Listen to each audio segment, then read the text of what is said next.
next speaker is Matt Bennett, the manager of Total Grain Marketing in Windsor, associated with Bennett Grain Company Elevator, part of his family operation for the last 40 years. Matt specializes in formulating risk management strategies for a lot of farmers that deal with a lot of the challenges that they have. And he's certainly a frequent resource for many farm writers and broadcasters, and is a very popular interview.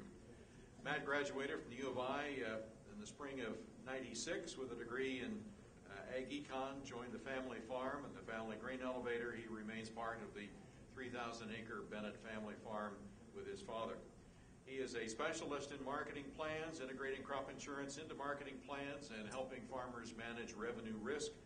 He's been asked to help with all of those issues today. Ladies and gentlemen, please welcome Matt Bennett.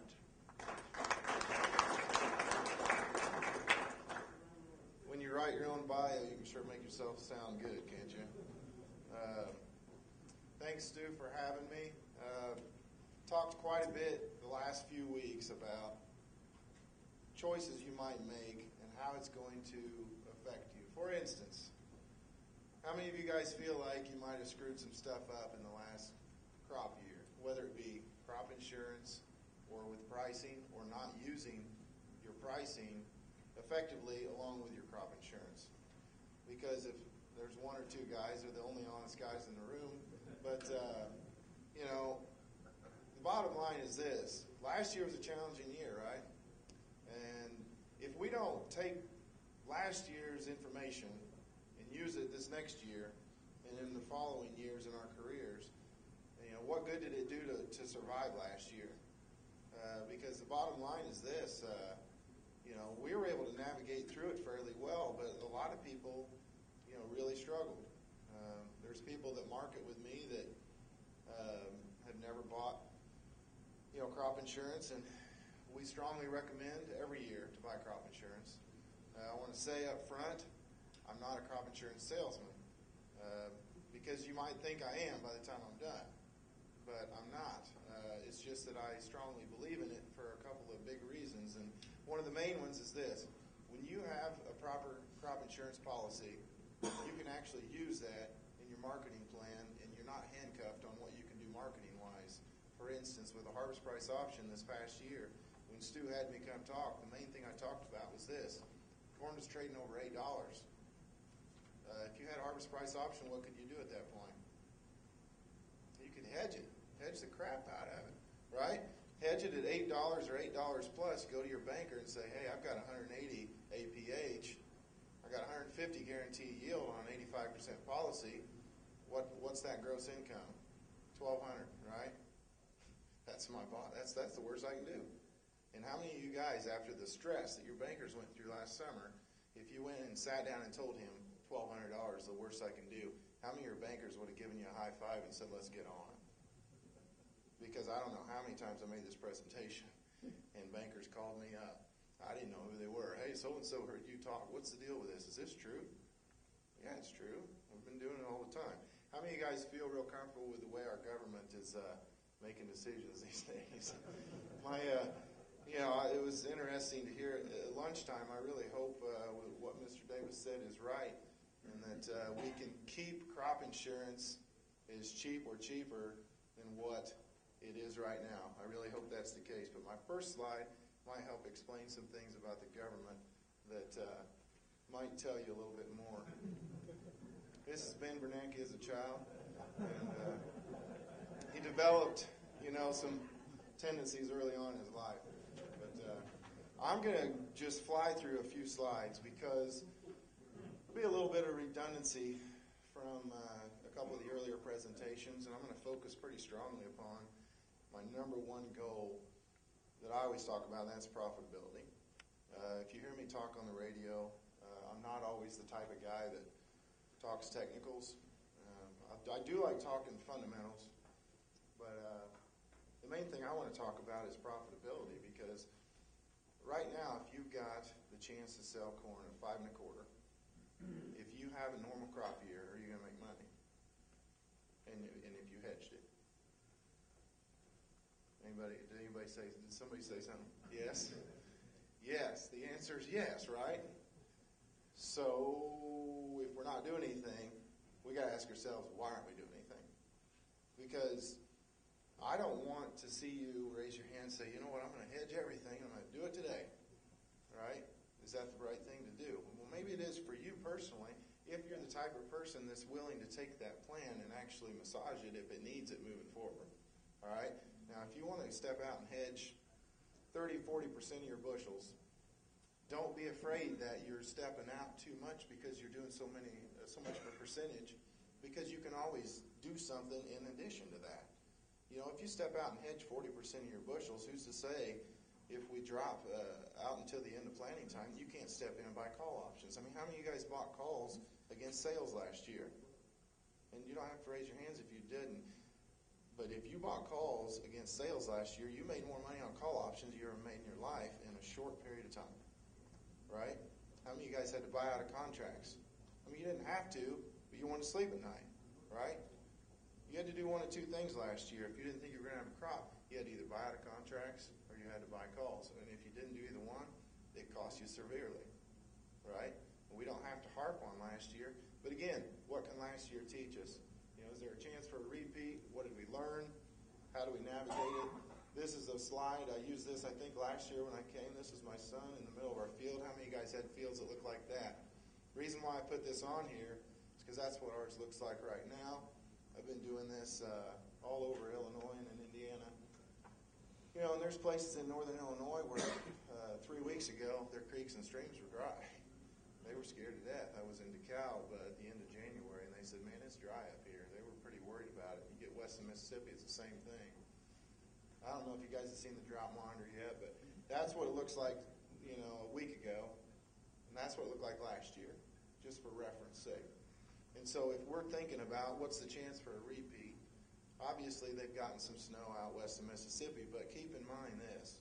Before they got any snow at all, they were saying about a month ago that Nebraska and Kansas need 150 inches of snow to get back to normal.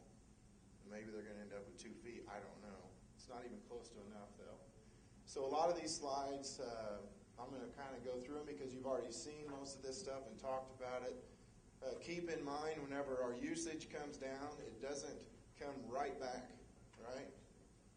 What parts of usage are going to come back and and how quickly that they might come back. I mean, what is it that, what is it that you can kind of put your finger on? Well, you know that ethanol, if it becomes profitable, it's going to come back online pretty quickly. They can do that. Now, when they take those plants down, they don't come right back up, right? Because they got to lay guys off and they got to clean out their facility. It's a process, all right? Well, with exports, we've had the most expensive corn in the world here for a while, and South America's coming in with a huge crop, and so bottom line is our exports might not bounce back quite as quickly as what we really want them to, unless what happens? Corn gets real cheap, right? That'll be the fastest thing to fix our exports, all right? But here's one thing. How's come we use so much corn for livestock as of the January report? Does anybody know? Whenever you've got the smallest cattle herd we've had in 50 years? Well, there's no hay. There's no hay. And if you've got cattle like me, you're going to feed them something, right? And I found it interesting that we didn't chop any more silage than what we did the previous few years, according to the USDA. Every person you talk to in the entire Midwest tells you there was more silage chops around them. I mean, is there anybody that's going to disagree with that in here? I found it interesting. Regardless, world ending stocks, keep in mind, that's whenever you start at 1980 and get out to 12, it looks, really if you drew a straight line, there isn't a whole lot of difference, but here's the difference. Our usage is sky high compared to what it used to be. Corn ending stocks, obviously very tight. Ethanol production is actually ethanol was a little bit promising yesterday for the first time in a while. We had a little bit of a bounce back in what our numbers were. We already talked about animal units and exports. And you guys can ask questions as we go, but again, I don't want to be too redundant. Keep in mind with Brazil and Argentina, they're going to be in this export program for some time to come. I mean, it looks like from a lot of people's standpoint, Brazil's actually going to export more corn than we're going to export going into the end of our year, September 1. they're going to have more available to export. How many of you guys have been watching that they've exported to us on the East Coast? It was cheaper for guys on the East Coast to bring it up and safer, right? I mean, there's a lot of issues with quality this year, but it was cheaper for them to bring it up to the East Coast to poultry feeders and to some of your pork feeders. I always put a Ukraine slide up there. I don't know if you guys, some of you guys probably know this, but that's some of the best dirt in the world is in the Ukraine. And there's a lot of money that's going into the Ukraine at this point in time to try to expand. And so their exports are going to continue to grow. China, obviously. How's come China has more production on the same amount of acres every year lately? Anybody know? Technology. They're finally using technology, right? More and more of it. Now, granted, I don't think that the 2-acre farmer out in the middle of nowhere is planting biotech corn, right? But where they do have a little bit bigger operations, they would be planting biotech corn. I put this on here for a lot of the presentations I make, just as a perspective. Obviously, we don't want to see anything like that anytime soon. And then this is what it did to our charts. I'm not a chart guy, like I said, but I think it's very important. If you heard me last year, I put up the 83 and 88 charts along with the current charts just so people could get an idea of it. When this market does peak out, like where it did there in September, what it's going to act like afterwards. And if you look at your 83 and 88 charts, the market actually acted fairly similarly to what it had in the past. If we look at the corn supply and demand, the thing I want to caution guys on, the average market price, this was in January, was $6.80 to $8, but that's old crop. And that was a 602, and I think it's around 620 right now. It just depends on who you talk to and when. But if you look at the far right, ending stocks in 1957 with planted acres of 97, yield of 157. This slide here gives you a little bit more of a variety. It's a different planted acres. We put this together. 155 and 160 gives you 2240 or 2695. It doesn't take a rocket scientist to figure out if we have 96 or 7 million acres and a decent crop this year, our carryout's going to be big, very big. And so whenever we look at our trend line, I'm going to put this on there along with, planted acres. Trend line yield obviously in the 150s, and then you've got planted 157. Is that right? On trend line, I think that's approximate. And planted acres is anybody's guess, but this is what the baseline was. If you guys were watching this, corn acres are 96 and a half. The yield they tacked on there was 150 on whatever harvested acres they used. Production of 14,530, carry out of 2177, and their average farm price of 480. Now, if you're like me, because I farm as well, whenever you look and see what the prices that we've had lately, and then you tack on a 480 and you put that in your cash flow. How many guys are going to your bankers this year using a 480 on your cash flow? I'm not. I want to make it look better than that, and the current price is higher than that, right? So if the government's telling me that 480, and most generally they try to paint a fairly bearish scenario, but this year most of the analysts I talked to that I'm friends with have agreed they could have made this a whole lot more bearish than they made it. They really could have. And so in my estimations, I'm not bearish necessarily. I mean, I've had a couple people at meetings I've been to recently that, they said, man, I want to put my hat down and walk out of this room. You're bearish. I'm not really bearish. What I am is cautious. If I am a producer and I'm sitting here with a chance to make $300 or $400 an acre, if I market things right, I want to protect as much of that as I can, right? I don't want to sit here in a situation where I'm kicking myself on down the line because I didn't do anything whenever I had a chance to. So crop insurance, we just had someone talking about crop insurance, but let's not forget it's a federally subsidized program. How much would it cost us to buy crop insurance if they didn't subsidize it? Has anybody looked at it? 85% with a harvest price option, $200 or $300 an acre. How many of you guys want to sign up for that? How many of you guys can right now? I mean, obviously that would be a tough road to hoe if you're paying $400 an acre for cash rent. And if I would have said that 6 or 7 years ago, guys would have said, well, there's not too many people that are doing that. But I'm not going to say that now because there's a lot of guys that have had to do that. to keep a piece of ground, right? It's happened because we've had large income, bottom line. All right, so the disparity between different products was amazing, obviously. Spring price levels look to be similar. You know, we're right there under 568 right now, and being aware of all choices available. So let's look at this. If you had a 180 APH last year, all right, 85%, and all I want to look at is harvest price option versus harvest price exclusion, all right, and your actual yield was 80 bushel, and this is just for ease of figuring. It's pretty easy to figure out your harvest price option. You just take your yield loss times the fall price, right? So that's $547.50 an acre. Harvest price exclusion, if you're like a lot of guys, you thought that meant you took your spring price times your yield loss, but that's not what it meant. And a lot of people found that out pretty quick. You take your spring guarantee, which is 153 times 568, your 85% of your APH, times your spring price, that was $869 an acre. Your actual yield times the fall price to get what the fall revenue was. The difference between the two was the insurance payout. So if you farm 1,250 acres of corn, the difference between those two programs was about $350,000. And I know a lot of guys don't farm 1,250 acres of corn, but there's a lot of guys that farm a lot more than 1,250 acres of corn. And so you put that on there because when you start talking about hundreds of thousands of dollars, it makes a difference. But here's the real thing you need to think about, guys. If you buy harvest price option this year, and we make a run, say we make a $1.20 run in the next, I don't know, 3 months because of some sort of weather scenario. If you have harvest price option, you have the ability to market against insured bushels and not worry about the fact that if you hedge it, the market's going to continue to rise. Are you going to pay margin calls? Yes. But say the market settles $1 over where you hedged your insurance price.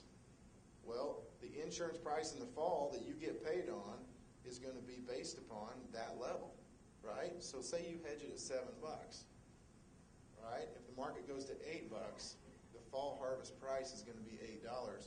That is actually going to be, you understand what I'm saying with this hedging of it? If you have harvest price exclusion, you can't do that. You don't have that guarantee behind you to where you're going to have a fall-based price to put against your insurance. And so we're big advocates of spending, I had guys tell me, well, it's going to cost me $10 an acre, to buy the harvest price option. So it cost them $12,500. How much did it really cost them? All right, now, I don't want to sit here and step on anyone's toes. What I want to do is say, this is what happened. What are we going to do with it? What are we going to do next year because of what we learned from this year? So obviously we're going to buy some level of crop insurance. I made this for my presentation yesterday. It's I think D's corn settled maybe 3 or 4 cents better, but we're in the 530 to 535 range. So let's just base this all on 180 bushel corn. If you're selling 180 bushel corn, and I'll tell you this, I never advocate doing all of one thing. All right, this is for reference sake though. Let's just look at it. 180 bushel corn at 531 gives you a gross income per acre of $955.80. All right, if you're going to buy a put just to set a floor in place and not do anything other than buy a put, your $5 put right now gives you a $480 floor, and your gross income is $864. Taking it times 180. Now, keep in mind that doesn't factor in that you have to set your basis in place. Okay, in any of my option strategies, keep that in mind. All right, a hedge window, selling calls and buying puts to protect value. You can buy the 520 put, you can get a little bit higher floor there, and part of the way that you do it and spend a little bit more money is that you sell an option against it, you sell a call. I've read a few magazines that have said, this is not the year to be selling calls. Well, here's the thing. If you're going to say, you know what, I'm going to do fall sales on 20% of my crop, I'm going to do a hedge window on 10% of my crop, I'm going to do a hybrid contract on 10% of my crop, then setting a hedge window in place is not going to kill you. What you want to do on those bushels is you want to say, this is what my calculated risk is. Okay? Because there is risk and there's reward, right? If you do a 520 put and a 650 call, your net cost is 10 cents because you're paying 30 cents for the put. They're giving you 20 for the call. All right, that gives you a 510 floor up to a 640 ceiling. You take your 650 call minus the 10 cent cost of the trade, and that gives you the floor and the ceiling. All right, gross income 918 to 1152 if you have it at 180 because we're trying to keep everything constant. Again, you have to factor in your basis. An over-the-counter product, how many of you guys know what a hybrid contract or over-the-counter product is? I know that the guys from the Illinois Department of Agriculture know what they are because they've had to deal with these things, and they're a real blast for an elevator. But an over-the-counter product is a hybrid contract. We deal with Growmark, we deal with Agrivisor. All right? The one I'm going to talk to you about right here is a product where they give you money over the board. So 35 cents above the board would be a typical contract right now, around $588 to $590. All right. I did one earlier in the year on January 18th for a customer. We locked in 626 basis the D's 13. This is how it works. You lock in that price. They give you something over the board, 35 cents. You pick the date that you want this executed. You can pick any date you want on a trading day. All right. If the date that you pick, which is maybe October 1st, if it settles above 626, whatever bushels you promised for this contract, you have to double. Okay? And that is why we only do 10% with my customers. Now, if someone calls me and insists upon doing more, I can't tell them no. But with the guys that follow my strategies, we will only do 10%. Why is that? Well, last year you did 10% of your APH, and how much percent did that end up being of your actual yield whenever you had to double it? It gets pretty scary, right? This is what we do with our over-the-counter products, though. Since there is a chance you have to double them up, for every over-the-counter product that I have any of my customers do, we buy call options against the double-up portion. And in the case of last year where we were worried about our original production and we were worried about every sale we made, we actually bought calls against every single bushel that we did an over-the-counter product on and every single bushel that we had sold. And so something like this, you know, whenever you're locking in that price of $588, then you bump up over 1,000. All right. Now, I will tell you this. A product like this is not easy in your head to get your head around. It's hard to understand the way this product works. But how many of you guys, whenever GPS came out, hated GPS? How easy was it to set up GPS the first year you had it? My dad hated it with a passion. You know, I don't know how many times he called me in the office, you know, and I can't repeat everything he said, but basically, get out to the field because I can't figure this out, you know. Well, how does he like it now? He loves it. He's going down the field. He's texting more than what I do going down the field because he's got his line locked in, right? Well, it's the same thing with some of the opportunities we have with marketing. They may not be the traditional way we've marketed, but keep in mind, guys, how many of you guys have sold your best corn across the scale the last 2 or 3 years? You have, but don't depend on that this year. That could be the most catastrophic mistake you could ever make, is depending on all of that. Now, if you want to bet on that, you go right ahead. But put something in place that if the bottom falls out, you're protected. All right? And then if you have to step back in at some point, step in and buy call options. There's nothing that says whatever plan you put into place can't be adjusted or enhanced for that matter. How many of you guys wanted to sell $15 beans last week? And then how many of you guys sold $15 beans last week? I don't know how many guys called me at the elevator. They said, I just wish we could get back to $15 beans. And I called them later that day. I said, hey, we've got $15 beans. What do you want to do? Oh, let's see what happens tomorrow. You know? Okay. Tomorrow, beans go back under $15, and, you know, obviously last week we had 3 runs of $15. Well, we're sitting there Thursday, our posted bid's $15.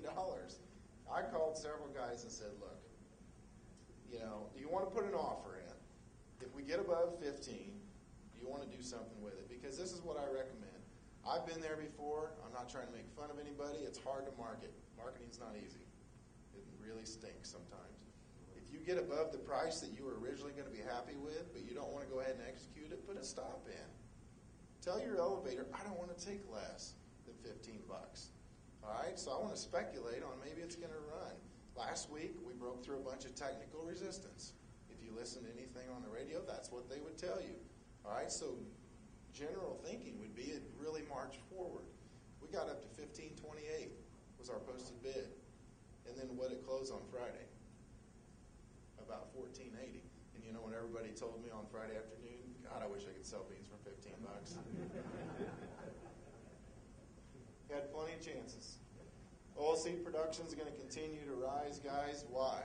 Because of China. China's got an insatiable demand for protein. World stocks are fairly adequate, but obviously our demand's sky high. U.S., awfully tight. Whenever we look, I always like putting this up there because there's a huge disparity and it's growing every year. Argentina and Brazil are producing more than we are, and I don't think that's going to change anytime soon. Brazil put 9% more beans out this year than what they did last year. That's unbelievable. Net soybean imports for China, obviously. Whenever they've got the biggest pig herd in the world, what do they want to do with it? Anybody know? They want to double it. How much soybean meal is it going to take to feed, I don't know, 2 billion pigs? Heck, I don't know what they've got. They've got a bunch of them, though. They've got a bunch. Soybean oil and meal consumption, it's going to go up every year, guys. Bottom line. Thing is, when their people get this protein and their diet starts changing, are they going to go back the other way? We have to keep that in mind. We're in an ever-growing, ever-changing population. Only thing to really look at here really is your average market price, $13.50 to $15. We've got to say that's our old crop price. Let's get ourselves out of the thinking that we're going to naturally just get that for this next crop, because it may not happen. If we look at something like this, 79.5, this is something ADMIS put out before the baseline. 376 ending stocks, so stocks to use would be 11.7 with that 79.5 planted. The variation at 78.9, 42, 3, and 4 gives you 223, 301, and 379. Anything 43 or above will be stocks building, would be considered somewhat bearish. Here's your chart, and then this is what the chart looked like earlier in February. And so basically this is fairly similar. For the guys that want to look at charts, I highly recommend comparing it to some of the charts from the other years past. Corn and soybean acres, obviously there's going to be a pretty wide gap there. We like producing corn in the Midwest. That's all there is to it. Soybean yield, actual versus trend line. Again, I'm putting this up here to compare against baseline. 77.5 is what they came out with. 34.05, so that gives you a carry out of 250. Average farm price, again, is 10.50. It's a lot different from last year. I want to try to get through this real quick. If anybody's got any questions at the end or after I'm done, feel free to grab me. All right, so if you had a 55 APH, the harvest price option you would ended up getting, because of your yield loss of 27 bushels, if you had only 20 bushel out in the field, a 415. If you're like me, I thought my beans were going to make 20, and they made 45. I was thrilled to death. I would have told you whenever I came and saw Stu in August or whenever we did that meeting that my beans were going to be terrible. But they were the biggest beans I'd ever seen physically. Unbelievable. But anyway, harvest price exclusion. Same math as before. Difference was 283. So if you had 1,250 acres of beans, 165,000 was the difference. All right. Current price, approximately around that 1230 level, would give you a gross income of 675 if we assume 55 bushel yield. Buying a put option, 1160 put, basically gives you that 1116 floor because of 44 cents. 55 bushels gives you 613. I didn't even put anything for 11, but guys are always wanting to go the cheap route. And I'll tell you this, you want to go the cheap route on beans, consider the fact you're not going to buy as many puts, guys. Right? Because we don't have as many bushels to protect, most of us. We protect more bushels with corn. So if you got to spend 40 cents on a really good option, go ahead and do it.